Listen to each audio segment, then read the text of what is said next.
Do you know what might be the most terrifying prophecy in the Bible?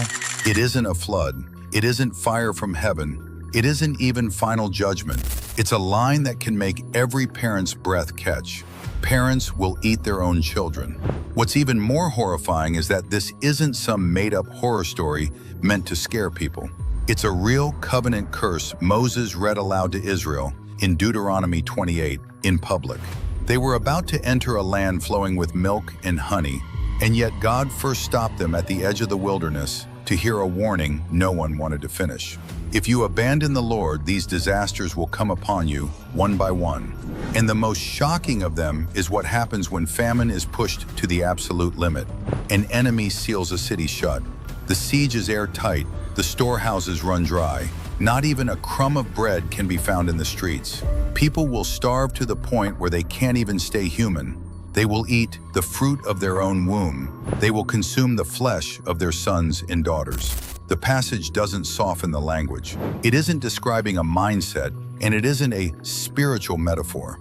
It's naming the brutal, bloody reality that can surface during a siege.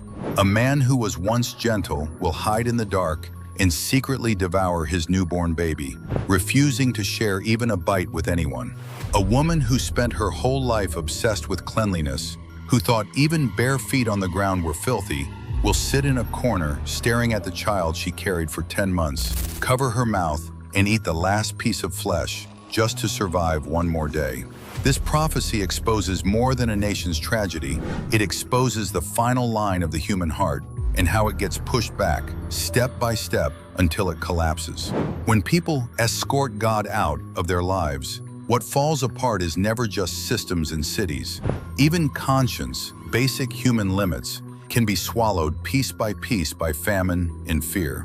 So after hearing this, do you still think walking away from God is just my personal choice? Write the most honest sentence in your heart in the comments, and share this video with someone who thinks the Bible is only gentle stories. Because God's warnings were never meant to scare people, but to offer a final chance to turn back before disaster arrives.